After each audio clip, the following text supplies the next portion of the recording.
In my last speech, I spoke about some concepts, religious concepts, Shivji's concept of ahimsa. And I also said how all religions in our country propose the idea of non-violence and can be encapsulated in the phrase, Daro mat, darao mat. Speaker Sir, as I said in my speech, there is an atmosphere of fear. Dar ka mahol hai Hindustan mein. And that fear has pervaded every aspect of our country. My friends are smiling, but they are also scared. Sir, you see, the problem is, sir, in the BJP, only one man is allowed to dream to be Prime Minister. If the Defense Minister decides he wants to be Prime Minister, there's a big problem. There is fear. So this fear has been spread throughout the country, and the question I was asking myself was, why is this fear spreading so deeply? Why is it that my friends in the BJP are terrified, the ministers are terrified, the farmers of India are terrified, workers, youngsters? एक जवाब मैं propose करता हूं आज। हजारों साल पहले हरियाणा में कुरुक्षेत्र में एक युवा को, अभिमन्यु को 6 लोगों ने चक्रव्यूह में मारा था। चक्रव्यूह का एक दूसरा नाम होता है पद्मव्यूह, मतलब लोटस फॉर्मेशन। तो जो चक्रव्यूह होता है स्पीकर सर, वो लोटस के शेप में होता है, कमल के फूल के शेप में होता है। 21वीं सदी में सर एक नया चक्रव्यूह तैयार हुआ है स्पीकर सर, वो भी लोटस की शेप में है सर, और उसका चिन्ह प्रधानमंत्री जी अपनी छाती पर लगा के चलते हैं। चक्रव्यूह में हजारों लोग होते हैं सर, मगर उसके बिल्कुल सेंटर में 6 लोग कंट्रोल करते हैं। तो जैसे उस टाइम 6 लोग कंट्रोल करते थे, वैसे आज भी 6 लोग कंट्रोल कर रहे हैं। चक्रव्यूह को नरेंद्र मोदी जी, अमित शाह जी, मोहन भगवत जी, अजीत दोवल जी, अंबानी और अदानी जी कंट्रोल कर रहे हैं। The Chakravyuh that has captured India has 3 forces behind it. First is the idea of monopoly capital, that 2 people should be allowed to own the entire Indian wealth. So one element of the Chakravyuh is coming from the concentration of financial power. The second element is the institutions, the agencies, CBI, ED, Income Tax Department of this nation. And the third is the political executive. Speaker Sir, these 3 together are at the heart of the Chakravyuh. And they have devastated this country. Speaker Sir, my expectation was that this budget would weaken the power of this Chakravyuh. That this budget would help the farmers of this country, would help the youth of this country, would help the laborers, the small businesses of this country. But what I have seen is that this budget, the sole aim of this budget, iski jo niyat hai, it is to strengthen the framework of big business, monopoly business, the framework of a political monopoly that destroys the democratic structure, and finally the framework of what one can call the deep state or the agencies. And the result of this has been, पहला काम इस चक्रव्यूह ने क्या किया? जो हिंदुस्तान को रोजगार देते हैं, स्मॉल एंड मीडियम बिजनेसेस हैं, जो करोड़ों युवाओं को रोजगार देते थे, उन पर इस चक्रव्यूह ने आक्रमण किया। कैसे किया? नोटबंदी, जीएसटी और टैक्स टेररिज्म। आप लोग आतंकवाद की बात करते हो, पूरे देश में अगर कोई भी व्यक्ति छोटा बिजनेस चलाता है तो रात को उसको फोन कॉल आता है इनकम टैक्स डिपार्टमेंट से, जीएसटी से, और टैक्स टेररिज्म का वो शिकार बनता है। इस टैक्स टेररिज्म को रोकने के लिए बजट में आपने कुछ नहीं किया है। तो टैक्स टेररिज्म के कारण, और ये जो आपकी नीतियां हैं, जो आपने कोविड के समय बड़े बिजनेसेस की मदद की और जो स्मॉल एंड मीडियम बिजनेसेस थे उनको खत्म किया, उसके कारण आज हिंदुस्तान के युवाओं को रोजगार नहीं मिल सकता है। एक युवा को रोजगार नहीं मिल सकता है। बजट में आपने इंटर्नशिप प्रोग्राम की बात करी, और ये शायद एक मजाक है, क्योंकि आपने कहा कि ये इंटर्नशिप प्रोग्राम सिर्फ हिंदुस्तान की 500 सबसे बड़ी कंपनियों में होगा, और 99% जो हमारे युवा हैं उनको इस इंटर्नशिप प्रोग्राम से कुछ लेना देना नहीं, कोई फायदा नहीं होने वाला है। तो आपने पहले टांग तोड़ दी और उसके ऊपर आप बैंडेड लगाने की कोशिश कर रहे हैं। मेन मुद्दा आज युवाओं का एग्जाम पेपर लीक है। जहां भी हम जाते हैं आपने बेरोजगारी का चक्रव्यूह बना दिया इनके लिए, और जहां भी हम जाते हैं वो कहते हैं देखिए बेरोजगारी है मगर पेपर लीक भी होता है। तो आपने एक साइड पेपर लीक चक्रव्यूह, दूसरी साइड बेरोजगारी चक्रव्यूह। पेपर लीक मैं आपको बताता हूं 10 साल में 70 बार हुआ है। अगर आप जानना चाहते हैं, 10 साल में 70 बार हुआ है। पेपर लीक के बारे में फाइनेंस मिनिस्टर ने बजट में एक शब्द नहीं कहा है। युवाओं के लिए पेपर लीक सबसे जरूरी मुद्दा है, उन्होंने एक शब्द नहीं कहा है पेपर लीक के बारे में। और उल्टा जो एजुकेशन बजट में पैसा देना चाहिए था वो आपने 20 साल में सबसे कम पैसा दिया है। 2.5% of budget is gone to education. दूसरी तरफ पहली बार सेना के जवानों को आपने अग्निवीर के चक्रव्यूह में फंसाया। इस बजट में अग्निवीरों के पेंशन के लिए 1 रुपया नहीं है। आप अपने आप को देशभक्त कहते हो, मगर जब अग्निवीरों की मदद करने की बात आती है, जवानों को पैसा देने की बात आती है, तो बजट में आपको 1 रुपया नहीं दिखाई देता। उनकी पेंशन के लिए 1 रुपया आपने नहीं दिया। उनको आपने अग्निवीर के चक्रव्यूह में फंसाया। उसके बाद सर जो अन्नदाता हैं वो चक्रव्यूह से निकलने के लिए, आपके चक्रव्यूह से निकलने के लिए जो आपने बनाया 3 काले कानून, जमीन अधिग्रहण बिल को आपने कमजोर किया, उनको आप सही दाम नहीं देते हो। इस चक्रव्यूह से निकलने के लिए उन्होंने आपसे सिर्फ एक चीज मांगी है, 2 चीजें नहीं मांगी है, सिर्फ एक चीज मांगी है। उन्होंने कहा है कि हमें लीगल गारंटीड एमएसपी दे दो। आपने उनको बॉर्डर पे बंद कर दिया, रोक दिया। आज तक रोड बंद है। आप उनसे बात करने को तैयार नहीं है। वो यहां आए, मुझसे मिलने आए, आप उनको अंदर नहीं आने दे रहे थे। तो मैं आपको फैक्ट बताता हूं, फिर आप मुझे करेक्ट कर दीजिए। स्पीकर सर हुआ क्या, वहां पे सर मुझसे मिलने एक फार्मर का डेलीगेशन आया। मुझे बताया गया कि फार्मर के डेलीगेशन को अंदर नहीं आने देंगे। फैक्ट यह है कि जब मैं मीडिया के साथ वहां गया तब दरवाजे पार्लियामेंट के, संसद के उनके लिए खुले, उससे पहले वो बंद थे। ठीक है। और ये आप उनसे भी पूछ लीजिए सर। प्लीज। हमारा एक्सपेक्टेशन था कि जो अन्नदाता है, जो सरकार से सिर्फ एक चीज मांग रहा है, लीगल गारंटीड एमएसपी, ये इतना बड़ा काम नहीं है।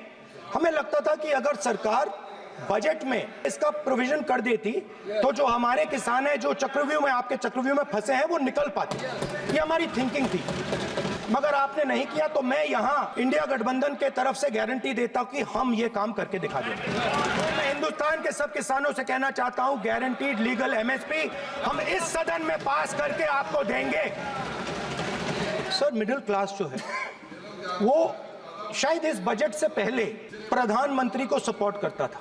जब प्रधानमंत्री ने कोविड के समय उनसे थाली बजवाई थी तो उन्होंने दबाकर थाली बजाई, धड़ धड़ धड़ धड़ धड़ थाली बजा बजाई।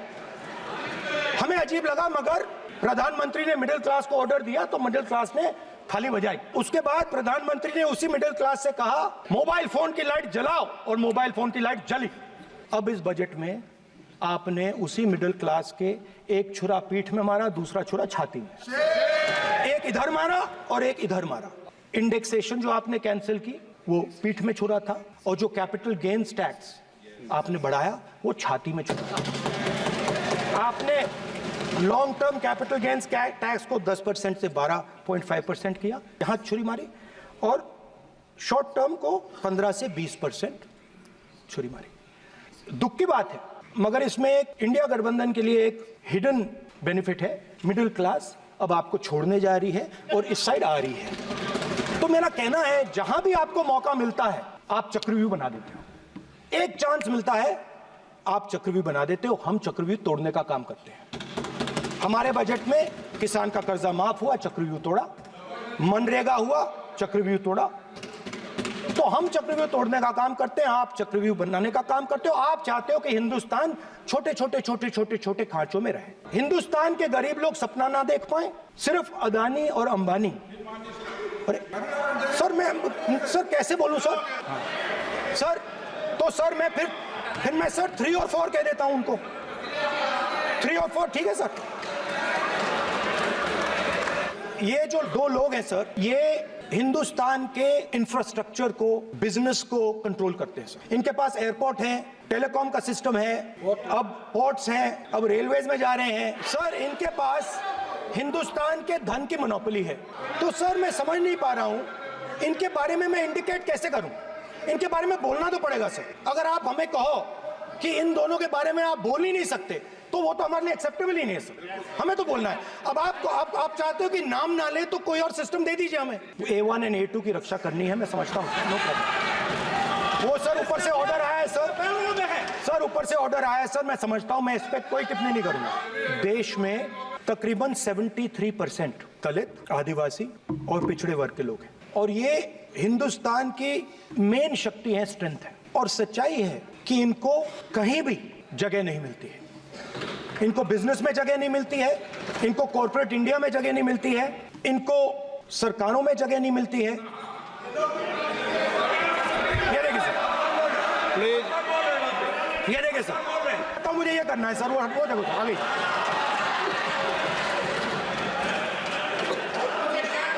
क्या डर रहे हैं सर फोटो से? शिव जी के फोटो से डरते हैं सर, इस फोटो से डरते हैं। अभी पोस्टर नहीं आने दूंगा, गलत तरीका है, नहीं आने देंगे, पोस्टर नहीं लेना देंगे सदन में। सर ये जो बजट का जो हलवा है सर, ये बट रहा है। और इस फोटो में सर मुझे एक ओबीसी अफसर नहीं दिख रहा, एक आदिवासी अफसर नहीं दिख रहा, एक दलित अफसर नहीं दिख रहा है मुझे। ये हो क्या रहा है सर? सर देश का हलवा बट रहा है सर, और इसमें 73% का एक है ही नहीं सर। ये आप लोग हलवा खा रहे हो और बाकी देश को हलवा मिल ही नहीं रहा है। 20 अफसरों ने हिंदुस्तान का बजट तैयार किया है, मतलब हिंदुस्तान का जो हलवा है 20 लोगों ने बांटने का काम किया है।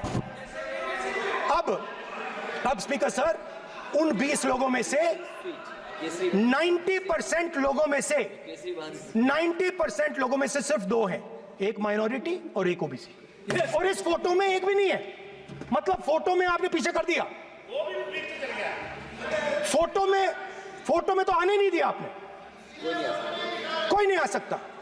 और मैं चाहता था कि बजट में जाति जनगणना की बात उठे, जो पूरा देश चाहता है। 90% हिंदुस्तान जाति, 95% जाति जनगणना चाहता है। कौन चाहते हैं? दलित चाहते हैं, आदिवासी चाहते हैं, पिछड़ा वर्ग चाहता है, गरीब जनरल कास्ट के लोग चाहते हैं, माइनॉरिटी चाहते हैं, सब चाहते हैं, क्योंकि सब लोगों को यह पता लगाना है कि हमारी भागीदारी कितनी है, हमारी हिस्सेदारी कितनी है। मगर सर मैं देख रहा हूं सर, सरकार हलवा बांटती जाती है, और बांटता कौन है? वही 2-3% लोग, और बंटता किसको है? वही 2-3% लोग। और बाकी हिंदुस्तान, 90% हिंदुस्तान देख। फाइनेंस मिनिस्टर मुस्कुरा रही हैं, कमाल की बात है। ये हंसने की चीज नहीं है मैडम, ये हंसने की बात नहीं है, ये जाति जनगणना है, ये जाति जनगणना है। इससे देश बदल जाएगा। जो पद्मव्यूह वाले हैं उसको, चक्रव्यूह को पद्मव्यूह भी कहा जाता है सर। जो पद्मव्यूह वाले हैं इनको गलतफहमी है, ये सोचते हैं कि देश के युवा, देश के पिछड़े लोग अभिमन्यु हैं। देश के पिछड़े लोग अभिमन्यु नहीं है, अर्जुन है। और वो जो आपका चक्रव्यूह है उसको फोड़ के फेंक देंगे, फेंकने वाले हैं। पहला कदम इंडिया गठबंधन ने ले लिया, आपके प्रधानमंत्री की कॉन्फिडेंस को हमने उड़ा दिया। मतलब आपके प्रधानमंत्री भाषण में आ ही नहीं पा रहे, और मैं आपको एडवांस में बता देता हूं, मेरे भाषण में कभी नहीं आएंगे। तो जो पद्मव्यूह वाले लोग हैं सर, जो कमल फॉर्मेशन वाले लोग हैं, उनको हिंदुस्तान का नेचर नहीं समझ आया। हिंसा, नफरत हिंदुस्तान का नेचर नहीं है, चक्रव्यूह हिंदुस्तान का नेचर नहीं है। हिंदुस्तान का नेचर अलग है। हिंदुस्तान के नेचर के बारे में अब मैं आपको बनाना चाहता हूं। हर धर्म में चक्रव्यूह के खिलाफ फॉर्मेशन होता है, हर धर्म में। माननीय सदस्य, आप जानते हो हिंदू धर्म में चक्रव्यूह का ऑपोजिट क्या होता है, जानते हो आप चेयर को एड्रेस। मैं बताता हूं सर। शिव की बारात होती है सर, शिव की बारात में कोई भी आ सकता है, किसी भी धर्म का कोई भी व्यक्ति आ सकता है, बारात में आ सकता है, नाच सकता है, गा सकता है, अपना सपना देख सकता है। गुरु नानक जी, सिखों की बात करी जाए तो सेवा करने से किसी को नहीं रोका जा सकता है, लंगर से किसी को बाहर नहीं फेंका जा सकता है। सर इस्लाम में कोई भी मस्जिद में आ सकता है, चर्च में कोई भी घुस सकता है, संघा में कोई भी आ सकता है सर, मगर इनके चक्रव्यूह में सिर्फ 6 लोग हैं सर। तो ये लड़ाई शिव की बारात और चक्रव्यूह के बीच में है। हम चक्रव्यूह तोड़ने का काम करते हैं, मनरेगा, हरी क्रांति, आजादी, कॉन्स्टिट्यूशन, ये चक्रव्यूह को तोड़ने के काम है।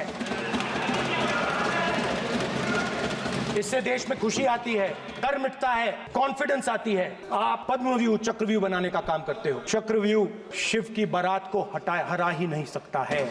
आप अपने इतिहास को देखिए, आप अपने आप को हिंदू कहते हो, आप हिंदू कहते हो, आप हिंदू धर्म को समझते नहीं हो, आप चक्रव्यूह बनाने वाले लोग हो। तो अंत में मैं ये कहना चाहता हूं, कुछ महीने पहले सर, मैं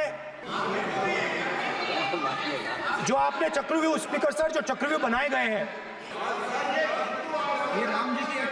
नहीं, कोई अपमान नहीं किया, मैंने कोई अपमान नहीं किया, मैं कर नहीं सकता कभी, जिंदगी भर मरने तक मैं अपमान नहीं कर सकता। क्या बात कर रहे हो आप, क्या बात कर रहे हो सर? तो आपने ये छोटे छोटे चक्रव्यूह बना रखे हैं, मैं इनको समझने की कोशिश करता हूं अपने छोटे से तरीके से। कुछ महीने पहले मैं 6-7 घंटे बढ़इयों के साथ काम किया। वहां विश्वकर्मा जी थे, उनसे मैंने एक सवाल पूछा। मैंने उनसे कहा कि आपको किस चीज से दुख होता है, किस चीज से आपको दर्द होता है? उन्होंने मुझे कहा राहुल, तो उन्होंने कहा राहुल, मैं ये टेबल बना रहा हूं, मगर राहुल जी कहा, राहुल जी अब कहा वो मुझे अच्छा नहीं लगा, वो मुझे अच्छा नहीं लगा, मगर कहा सच्चाई है। तो उसने कहा राहुल जी, मुझे दुख इस बात का होता है कि मैं ये टेबल बनाता हूं, मगर जिस शोरूम में ये टेबल रखी जाती है उस शोरूम में मैं अंदर जा ही नहीं सकता। कुछ ही दिन पहले सुल्तानपुर के रास्ते पे मैं एक भाई के साथ, मोची भाई के साथ बैठा, उससे मैंने ये सवाल पूछा, आपको दुख किस बात का होता है? कहता है राहुल जी, मेरा सम्मान सिर्फ मेरे पिता ने किया था और किसी ने नहीं किया। तो मेरा कहना है सर, ये जो आपने चक्रव्यूह बनाया है, इस चक्रव्यूह से करोड़ों लोगों को नुकसान हो रहा है, दर्द पहुंच रहा है, और हम इस चक्रव्यूह को तोड़ने जा रहे हैं। और तोड़ने का सबसे बड़ा तरीका, जिससे आप लोग डरते हो, कांपते हो, वो है जाति जनगणना।